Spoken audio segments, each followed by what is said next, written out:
Break news చూస్తున్నాం. Vijayawada metro rail నిర్మాణానికి AP metro rail corporation టెండర్లు పిలిచింది. ఫేజ్ 1లో 38.4 కిలోమీటర్ల మేర 2 కారిడార్లలో మెట్రో నిర్మాణం చేపట్టనున్నారు.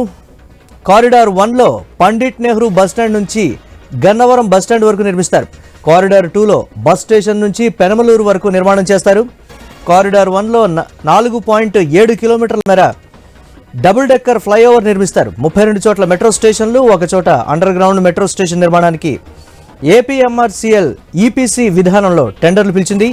విజయవాడ మెట్రో నిర్మాణానికి డిజైన్లు, సాంకేతిక సహకారం, పర్యవేక్షణ కోసం టిప్సా అనే కన్సల్టెన్సీని ఎంపిక చేశారు. రెడ్డిగా విజయవాడ మెట్రో రైల్ నిర్మాణానికి AP metro rail corporation tender పిలిచింది. దీనికి సంబంధించి మరిన్ని అప్డేట్స్ మా కరెస్పాండెంట్ కాంతి అందిస్తారు. కాంతి, ఓవరాల్ అప్డేట్స్ ఏంటి?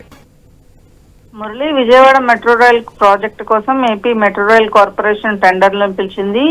ఈపీసీ విధానంలో ఈ టెండర్లను ఆహ్వానించడం జరిగింది. అయితే ఫేజ్ 1లో 38.4 కిలోమీటర్ల మేర 2 కారిడార్లలో విజయవాడ మెట్రో నిర్మాణం జరగబోతోంది. కారిడార్ 1లో పండిట్ నెహ్రూ బస్టాండ్ నుంచి గన్నవరం వరకు ఒక టెర్మినల్ ను, అలాగే కారిడార్ 2లో బస్టాండ్ నుంచి పెనమలూరు వరకు మెట్రో నిర్మాణం జరగబోతా ఉంది. అయితే కారిడార్ 1కి సంబంధించి 4.7 కిలోమీటర్లకు సంబంధించి డబుల్ డక్కర్ ఫ్లైఓవర్ నిర్మాణం చేపట్టబోతున్నారు. అలాగే 32 చోట్ల మెట్రో స్టేషన్స్, ఒక చోట అండర్ గ్రౌండ్ మెట్రో స్టేషన్ కూడా రాబోతోంది. అయితే దీనికి సంబంధించినటువంటి ఏదైతే టెండర్స్ ని ఆహ్వానించడం జరిగింది. టెండర్స్ విషయంలో కూడా మొన్న జరిగినటువంటి దాంట్లో టెండర్లకి సంబంధించినంత వరకు కూడా విశాఖకు సంబంధించినటువంటి టెండర్లను ఖరారు చేశారు. తర్వాత దీనికి సంబంధించి ఏదైతే విజయవాడ మెట్రోకి సంబంధించినంత వరకు కూడా ఈ రోజు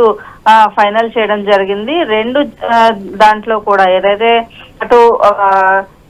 ఇటు విజయవాడ, విశాఖలో కూడా శరవేగంగా ఈ మెట్రో నిర్మాణానికి సంబంధించినంత వరకు కూడా నిర్మాణ పనులకు సంబంధించినటువంటి ప్రణాళికలు సిద్ధం చేయడంతో పాటుగా ఏదైతే సింగపూర్ పర్యటనకు వెళ్తున్న నేపథ్యంలోనే ముందుగానే ఈ ఎంఓయూని కూడా చేపట్టడం జరిగింది.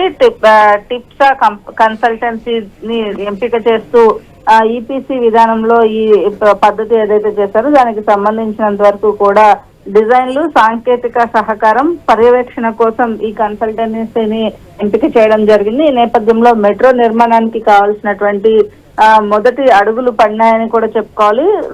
3 సంవత్సరాలలో ఈ మెట్రో పూర్తి చేయాలని కూడా ప్రభుత్వం భావిస్తోంది. Murali, right, thanks for updates Kanthi.